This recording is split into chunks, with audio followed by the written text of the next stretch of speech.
Well, when I was in college, one spring break, my buddies and I decided to go down to San Miguel de Allende, which is a little like artist colony town just north of Mexico City. So we went to Nuevo Laredo, got on a bus, rode all night long, and we woke up in this little artist city. And I remember one particular night, we were sitting up on our rooftop and realized it connected to the rooftop of La Parroquia, this massive neo-Gothic cathedral that stands in the center of the city.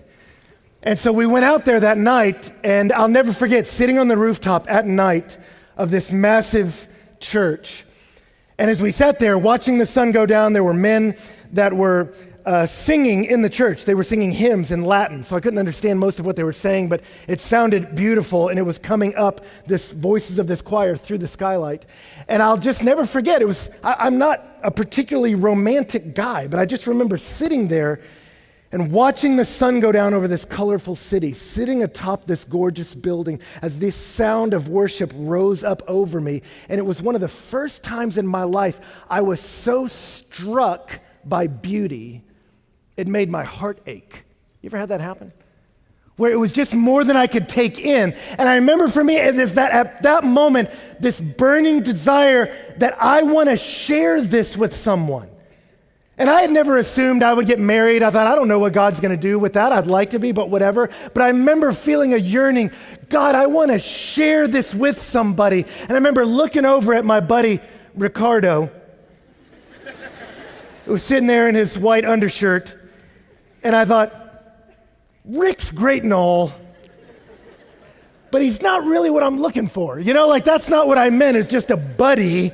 Like I want a love. I want a romantic partner in life that we go out into the highs and lows, the beauties and the tragedies of life together. And I remember longing for that and realizing, and what I wanted to start by saying to you tonight is that longing is good. That longing to pair up is good. That's Genesis 2 kind of stuff. That before sin, before the fall, as Adam looked out over the beauty of delight, the Garden of Eden, he had a longing to partner up with somebody. And as cool as the moose were and the raccoons, they weren't it. That he wanted someone that complemented him, that they could journey into life together. And that longing to be partnered up, to love somebody, is a good longing. And so as we enter back into this series on dating and marriage that we kind of took a break from, but now we're back in. As we enter back into this, I just wanted to tell you that longing is good, to want to share your life with somebody. And that's really why we're doing this series, because I want to help you as you journey through this decade where many of you in this room, maybe most of you, will be married before this decade's over. I want to talk with you about how do we navigate these relationships with one another well. And so we're back on the subject of dating tonight, right? And we're picking up where we left off. And where we left off was with a premise that dating exists for evaluation.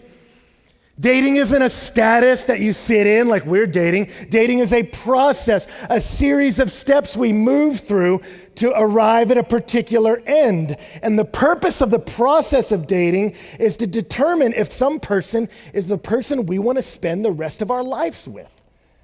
And what you're looking for as you move through that process with somebody is you're looking for character and chemistry. And you got to have both. You're looking for a deep character in them. Is there a godliness about them, a stability that will love me for better and worse? And is there a chemistry? Do we get along? Do I like hanging out with you? Right?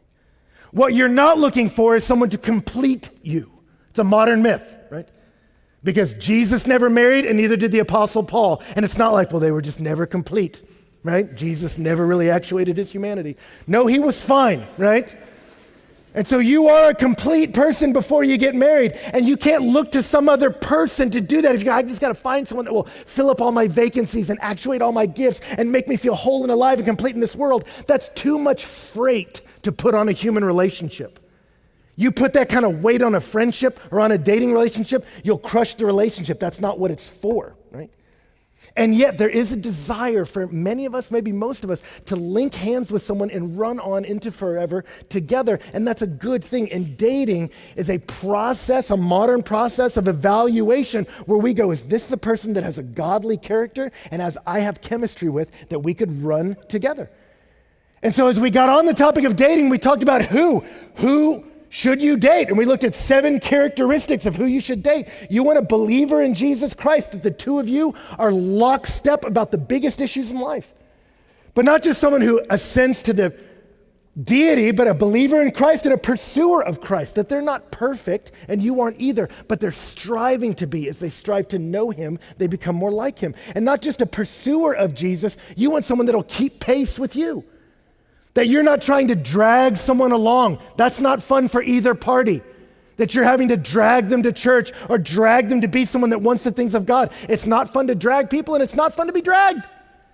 So if you're going to date somebody, you want to go, are we running together in spirituality? Do they keep me at the top of my game of becoming a man or a woman who looks more and more like Jesus? That's what you want. And then we looked at more chemistry issues, like, are you theologically compatible? As we start to get closer, is there clarity about some of these specific convictions of how theology works, of what kind of style of church we're going to worship in?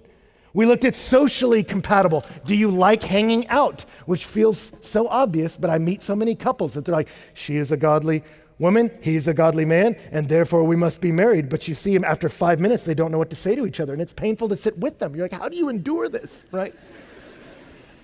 If sitting through a meal with that person is painful, you probably shouldn't link up forever.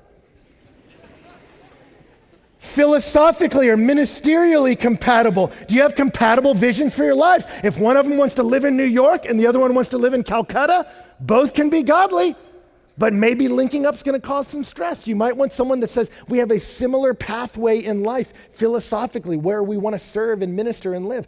And then physically was the 7th one. Do you find them attractive? That's not the number 1 thing for the believer, but it is on the list. You shouldn't be repulsed by them, right? And then we talked about, whenever you talk about dating, you got to talk about 2 things. What kind of person, and then what process do you go through to find that person? You got to talk about the who, and you got to talk about the how. So we talked about the who, and then we got into how. What process do we go through to arrive at that person, right? How do I navigate the unstable waters in a way that's more exciting than depressing, right? And we looked at 7 things. Well, we started to look at 7 things. We got to 4, and then I just left you hanging, right? And so this is us trying to pick up the rest. How do you date? And we said that there's not a lot of passages in the Bible about dating you're not going to see. And Joseph said unto Mary, do you want to go to the Outback, spit an awesome blossom? That's not how the Bible's written. Dating wasn't the way they did it back then. Different cultures, different times have had different processes, but they've always been processes of evaluating, are you the kind of person I should be linked up with? And the Bible's filled with advice, wisdom about how to properly evaluate a potential husband and wife. And so we looked at 4 that I want to just look at briefly. The first one was, we said, how should you date? Prayerfully. Prayerfully. That before I enter into relationships with you, I enter into that relationship with God and soak in deeply passage like Romans 8 that says we know that God causes all things to work together for the good of those who love God and are called according to his purposes. There's a wonderful stability that comes into your life when you know that.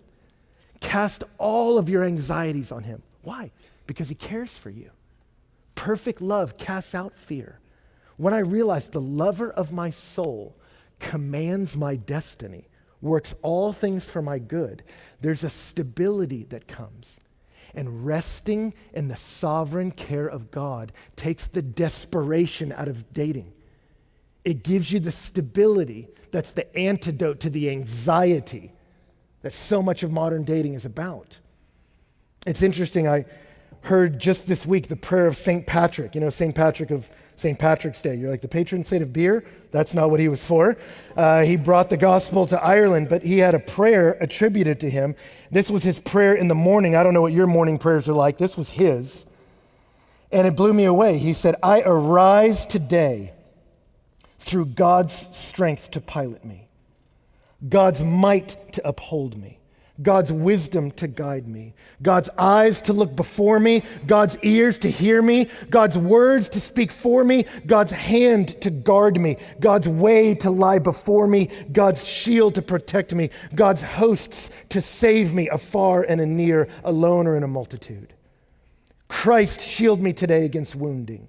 Christ with me, Christ before me, Christ behind me, Christ in me, Christ beneath me, Christ above me, Christ on my right, Christ on my left, Christ when I lay down, Christ when I sit down, Christ in the heart of everyone who thinks of me, Christ in the mouth of everyone who speaks in me, Christ in the eye that sees me, Christ in the ear that hears me. I arise today through the mighty strength of the Lord of all creation. I don't know what you think about when you wake up in the morning, but imagine thinking like that.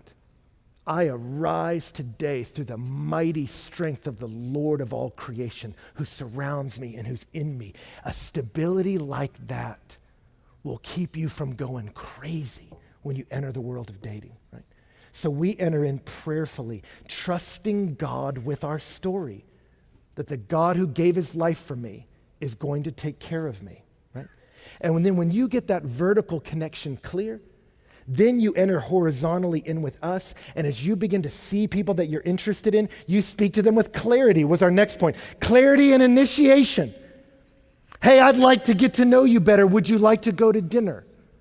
Clarity and intentions. I'm not trying to get married tomorrow, but I'm not playing games with you either. I really am enjoying getting to know you, and you seem like the kind of person I could see myself with, so I thought we should get to know each other. And then clarity for an exit. But if at any point you're uncomfortable with this, you let me know, and I trust God with my life, and I trust him with your life, and he's going to take care of us. You give them clarity. And did you notice those first 2 points are connected? When you have the stability of knowing Christ is caring for you, you can provide people with clarity. So many people don't give clarity in dating. Why? Because they're scared. Well, I don't want to come out and tell her I like her, because what if she rejects me? She might. She might, right? And if her opinion is going to crush or make you as a human being, you are not a very stable person. But if you know no matter what happens, Christ loves me, Jesus commands my destiny, would you like to go to dinner? No, I'm okay. God loves me. God bless you. Right? And you can keep moving, right? And you can provide clarity when you lack anxiety, right? Because you trust in a sovereign God, right? And then ladies, it goes for you too. Clarity in response. Clarity in saying to them what you feel. I thought of it today. I didn't want to share this, but it fits here. When I was in college, I just had to hit time out on dating because I was a train wreck, a popular joke among my friends about my ineptitude with dating. But I remember as a freshman, this girl invited me to a date party, and so I invited her to one too, and our friendship circles were hanging out, but I didn't know what to do. Women confused me. And so I remember at one point, she came to me, and she just said, hey, I don't want to pressure you or anything, but she said, I really like spending time with you, and I don't know if you see this going someplace, but if you do, I'd be up for that. And I had no idea what to say. And I remember I gave like some lame, I don't know if you're attracted to me, maybe you're attracted to like the Jesus in me, or like something, I just like some Christian nonsense that she's like, no, I'm pretty sure I'm attracted to you, weirdo. I'm not sure anymore. And I didn't know what to do. And so it took me a while before finally I told her, I can't believe it. I think you're great. There's nothing wrong with you. But no, I'm not in a place where I think I can clearly, I've got some issues. I'm not in a place where I can date. And she was like, okay, that's great. Thank you for that. And I remember her walking away, and I was just kind of dumbstruck by that amount of clarity. I was like, aren't we supposed to work through a complex web of intermediaries that ask one another if we like each other? She just came direct, and it was very clear. And ladies, it's helpful for a guy for clarity. Maybe you're not initiating the clarity, but maybe when he initiates with you, you don't ignore him, but you just say, you know what? I think you seem like a great guy, but I don't know that I see this going anywhere. And you give him the clarity on the way out. And then we talked about autonomy. When you are interested in someone and they're interested in you back and y'all start to spend time together, you may call it boyfriend and girlfriend and fabricate words like that, and I don't care if you do, but if by those words you mean, suddenly because I'm hanging out with this person, I've granted access to their body and they owe me certain things beyond what they owe any other believer in Christ, you're out of step with biblical categories. That in the Bible, they're either brother and sister or husband and wife. And until you take on all the responsibilities of caring for that person until death do you part, you don't get all the privileges that come with their body and their life. That's the Bible's hard line. So while you're dating, You just say, you know what? She might date somebody else. He might date somebody else. I don't have access to her body. You don't have access to his. There's a separation there. And you go, well, Ben, that sounds so difficult. Won't that produce a lot of tension? Yes! But that tension is meant to propel you through the process. That as you go, I really want to touch you, you got to go, but are you the person I want to spend the rest of my life with? No, not really, because I don't like talking to you. And then you go, then get off. Or then you keep talking and realize, I think this is the person, let's go. And you start to figure that out, right? And you go, well, Ben, that style of dating looks painful, but I promise you this, it's a lot less painful than the way we do it now, with all the physical coupling and uncoupling that we do. It's not just the Bible, it's science now, and it's always been the same because the Bible talks about the real world, but scientists are coming around what the Bible's been telling us all along, that when you do that, it's deeply painful to wire yourself to someone chemically and then keep pulling apart. That's difficult for you and for me. We're not meant to do that. And that's why number 4 was purity sexually. And I have so many pages of notes on this subject that I realized it can't be a minor point. I'm going to have to do a whole other talk on that because there's a lot of complexities and a lot of hurts and issues around sex. And so we're doing a whole talk about it. We should do a whole series on it, but we're going to do a whole talk about it next week. So I was looking at the schedule and I'm like, we're going to talk about sex on the front lawn. Now, we're going to talk about sex while we're on the front lawn. There's no good way to say it, but that's what we're going to do. Anyway, so let me get to the 3 points that this talk is about. I got to move a little quicker. What's point number 4? Or excuse me, point number 5. Point number 5 of how we date is graciously. Graciously. And you go, what does that mean?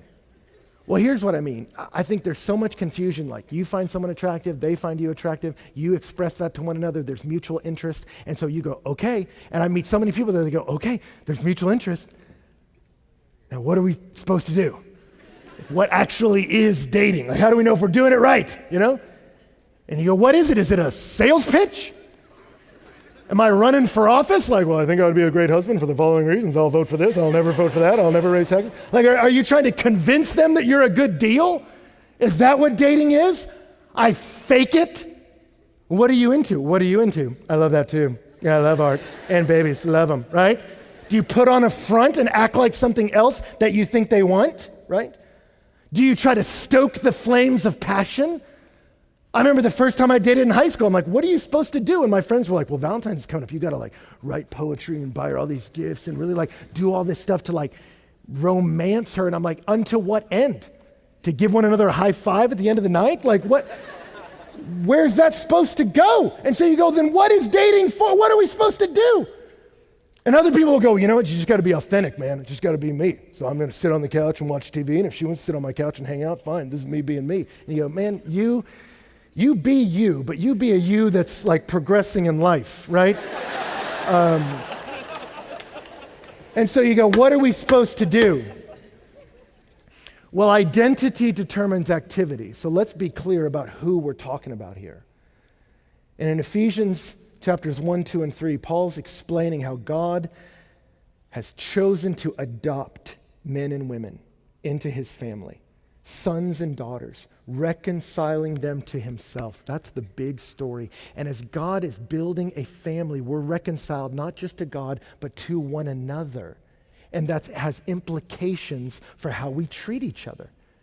And so in Ephesians chapter 4, he says, I, therefore, a prisoner of the Lord, urge you to walk in a manner worthy of the calling with which you've been called, with all humility and gentleness, with patience, bearing with one another in love, eager to maintain the unity of the Spirit and the bond of peace. There's one body, and one Spirit, just as you were called to the hope that belongs to your call. One Lord, one faith, one baptism, one God and Father of all, who is over all and through all and in all. Paul's saying God has built one body, a community. And God has called himself Father over that community. And so if I say I'm not going to date people that don't have an allegiance to God as Father through the Son, Jesus Christ, if I say those are the people I'm going to date, the pool I'm going to date in, then you look around and what you're realizing is you are dating royalty. You are talking to a child of God. The word courtship and the word courtesy or courteous, it comes from to act with manners that fit a royal court. How do you act when you walk into the presence of royalty? With politeness and with respect, because I realize this is a person of value. It's not just a metaphor for us. That when you are a Christian, think about that, because it's not just the person you date.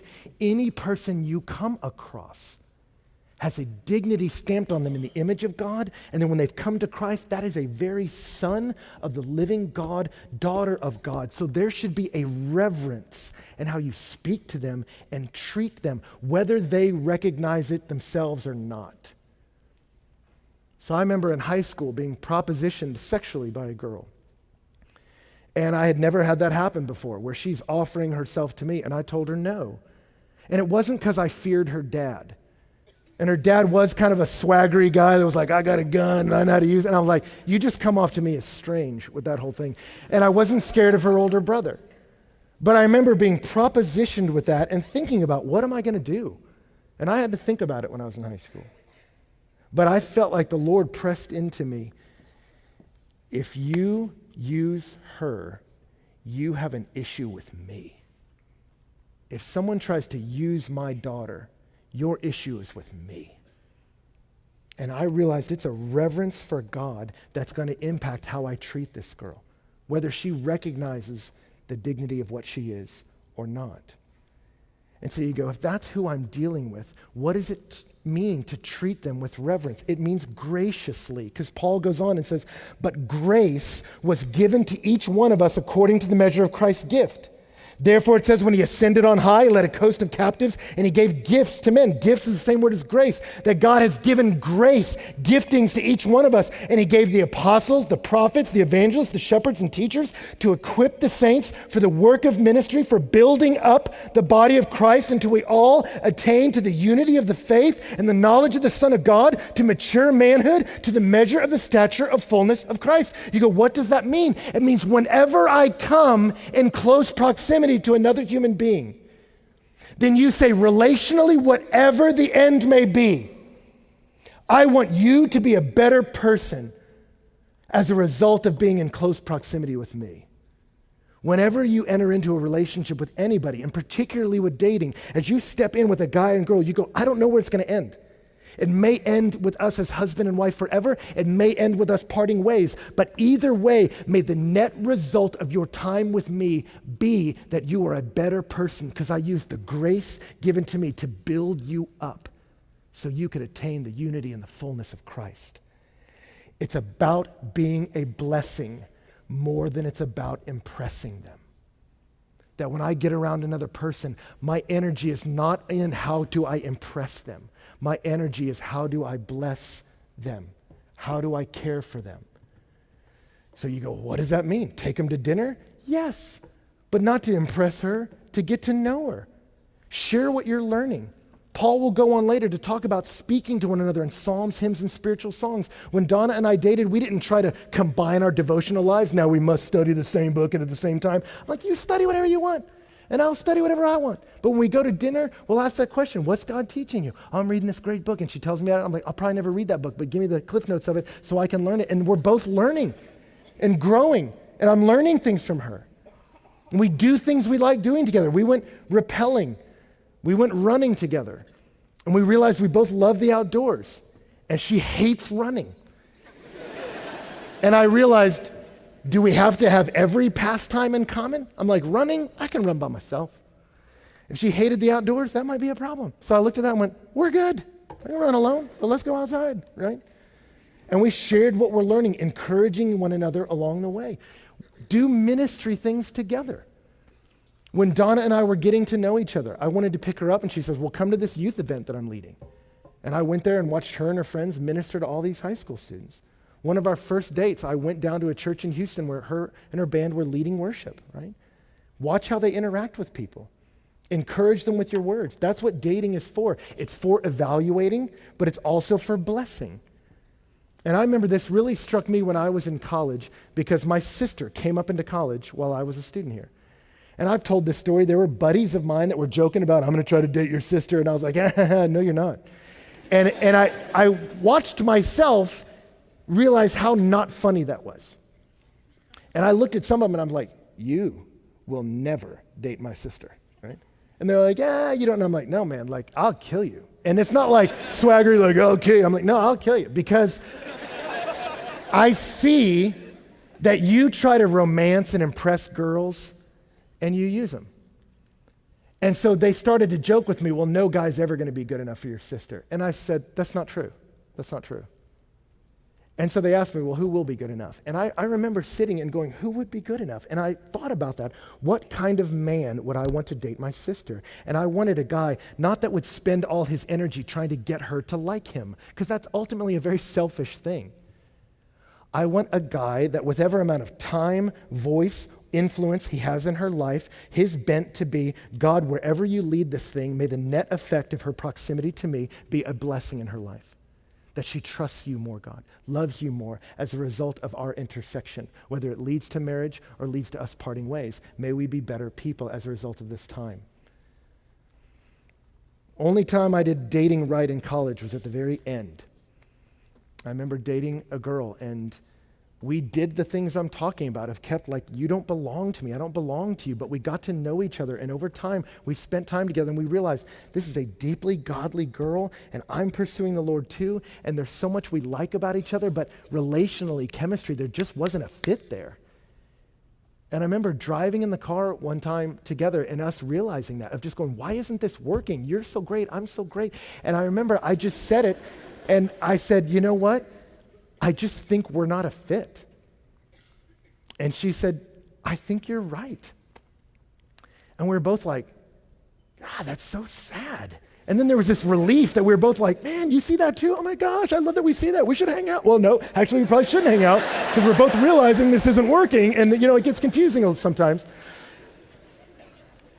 But I remember at the end of that, you know what? That was the first relationship where when she left, I thought, you know what? I'm not going to be embarrassed for her to tell her friends what it was like being close to me. And years later, when I came back to lead Breakaway and I met her husband, I wasn't ashamed to look him in the eye. Because I knew when your wife was in close proximity with me, I treated her with politeness and respect.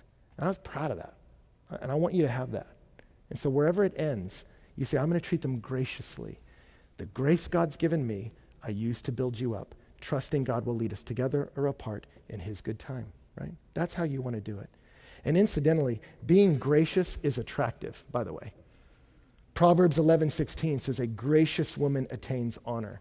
It sounds horrible, but let me say this. I remember a girl in high school and a girl in college, two social situations I was in for extended periods of time, where there was a girl in each group that neither of them was the most physically attractive girl in the group. They just weren't. But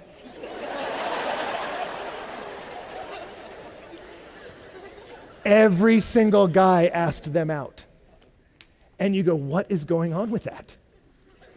And what was going on with that is they were gracious. And I remember being in circles of people where you would watch them. They would come up to people in the group and say, hey, I've been praying about that issue with your family. How's that going? They would bring gifts to people. They go, I know you're having a bad day. And you saw them just be so gracious to people. And I would watch guys, non-Christian guys, be so confused. They were just like, I need to be near you. Because they just were like, there's something about you. Because graciousness is attractive. Because that's who you want to spend the rest of your life with.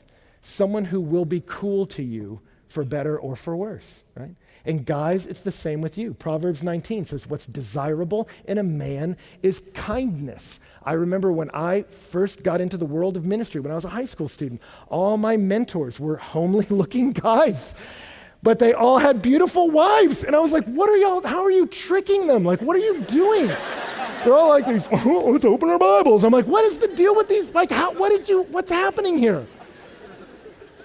And what happened is they were honorable men, and they were kind.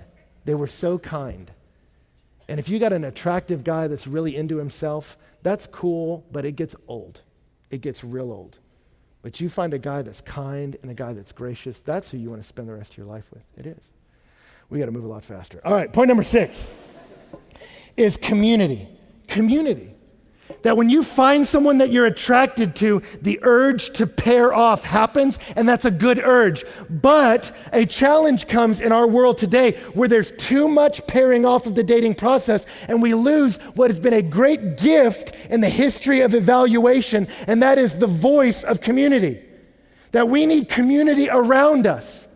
You need community your same age for a dating pool. But you need a community around you that will help you evaluate. Proverbs 11:14 says, where there's no guidance, a people falls, but in an abundance of counselors, there's safety. Proverbs 24:6 says, with many counselors, victory is sure. Back in the day, when a guy wanted to court a girl, he came and sat in the parlor of her house. Why? For safety. Because you don't trust some of these yahoos, right?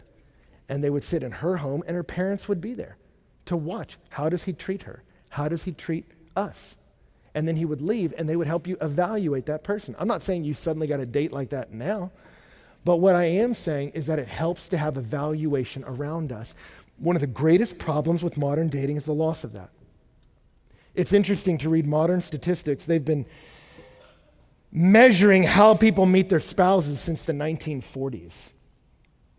And since the 1940s, the categories of meeting your spouse through friends, through family, at work, and at church have all been going down, down, down, down, down. Only two categories have gone up: bars and online. And right now in America, 1/3 of all married couples are meeting online. 1/3, right now. Now, I'm not disparaging meeting someone in those two places, but here's the danger of those places. When you're meeting someone online, it's just you and a screen with their data. You don't have your community around you, and that's dangerous. Or at a bar, your friends can't hear what he's saying, it's too loud.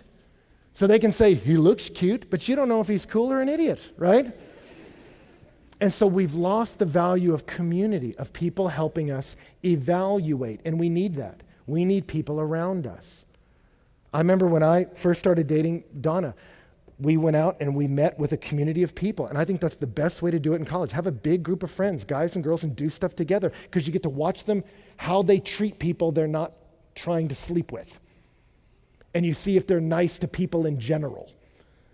And then as you hang out in community, you're getting to evaluate people. And then as you get to know somebody, man, you get certain voices around you, advisors that can speak into that love God and love you and have wisdom. And sometimes your best friend loves God, loves you, but they're not necessarily a source of infinite wisdom. You need wisdom around you. And so I remember when I was first interested in Donna, I came to her and said, I want to take you on a date. She said, pick me up at her church. And I showed up at her church, and the entire staff was there. I thought I was going to pick her up in the car. It was over an hour of me meeting everyone that had ever gone to church there.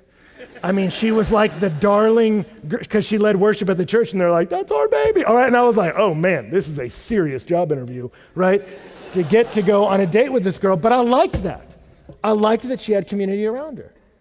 And man, when I was getting to know Donna, I wanted to ask her out around friends, so I took her rappelling with a man who was a mentor in my life, Steve Shaver, because I love Steve, and I wanted him to see us together and be able to help me see, are we a good fit? I wanted someone in my life that could speak into my life. In Song of Solomon, the love book in our Old Testament, it begins with the woman speaking, and she says, let him kiss me with the kisses of his mouth. When the book opens, she's already infatuated with this guy, and when you get infatuated with someone, you can lose clear thinking. And when you meet the Shulamite at the beginning of Song of Songs, she's there. She's looking at this guy, and she's like, I want his mouth on my mouth. Right? But you see, as the book progresses, 4 people speak. The woman, the man, God, and the woman's friends, right? And you see her friends, as she extols her infatuation with this guy, when it's her friend's turn to speak, they say, rightly do they love you. Her friends who are not infatuated with him are able to say impartially, he is a right or proper person to set your affections upon. Some of you have been dating someone that all your friends and counselors have been saying to you, this doesn't look like a good fit. And what some of you do is you start cutting those counselors and friends out of your life. And that's a big mistake. You get people around you that are wise and loving, and you let them evaluate and tell you what they see. That's critical. Donna and I needed that around us, and you need it too. You need friends that will help you evaluate. And the last thing I would say is patiently. We date patiently, that we give it time. There's no rush into forever. 1 Timothy 5:22 is speaking about leadership in the church, but it applies to leadership in your life, the influence of a husband or wife. It says, do not be hasty in the laying on of hands. That's transferring authority. Nor take part in the sins of others. Keep yourself pure. Verse 23 is about drinking wine. We'll skip that one. Verse 24. The sins of some people are conspicuous, going before them to judgment. The sins of others appear later. So also good works are conspicuous, and even those that are not cannot remain hidden. What he told Timothy is, as you're teaching, as you're bringing up people that are going to have serious influence in this community, don't rush to make somebody a leader. He said, watch them. He said, because some people, their sins go before them. I knew you were trouble when you walked in. Right? Some of you are like, that guy is trouble. That girl is drama on her way in the door, right? Other people, you don't know right away. And as soon as you meet them, they'll look good, they'll be nice, they'll be friendly, they'll be interested in you, and you'll go, oh my gosh, love is an open door. And you'll just be so into them, and you don't realize he's going to try to kill you and take your money, right? My daughters, when they watch Frozen, they love the Prince Hans part, and I'm like, y'all don't get too into this guy. Because he's trouble, right? You watch them over time, because some people, they present really well. But over time, as you watch them, there are serious cracks in their character that will become fault lines in the pressure of marriage, and it'll crater the marriage. And you don't want that. You don't want to find out then. So give it time. Watch them. Some people, their sins follow after. They come in looking good, but you wait and you'll see it. The same with good works. They're conspicuous. They come over time. Right? And so I watch them and I wait. C.S. Lewis wrote a book on the 4 loves, and he picked the 4 Greek words for love. It's a great book. You can get the audio book and actually hear C.S. Lewis read it. It's amazing. But he's talking about agape, which we often equate with a godly love for all. Phileo, which is a brotherly friendship love. Storge, which is an affection. Eros, which is romantic passion. And in our world today, we typically go for eros. Am I sexually attracted to you? And then we hope there's some phileo, a sense of friendship or a affection or agape later. Right? And what I think would be wonderful is we decide to live as a Christian community, walking in and saying we are people who've received the grace of the Lord Jesus Christ, that he loved us so much he gave his life for us, that when I trust in him, I'm made a child of God, and the people around me, if they've put their faith in him, that's a son of God, that's a daughter of God. And as we get together, we use the grace in us to build each other up graciously with one another. And we have an agape, a godly love for each other. And as we have that godly love, our deep brotherly friendship of I will go to war with you builds. And then as that phileo builds, then you find someone that an affection, a storge, you just like being around them, starts to grow. And then it becomes a romantic love. It doesn't always work out that way, but it would be beautiful if that's how we tried to walk into it. Of saying, I'm just going to love the people of God, love everybody, but as I dwell in deep community, I love these people, and over time, I see their character, I sense a chemistry, and then as the affections rise, we run on into forever together. But that takes time, and it takes trust. You've got to trust him.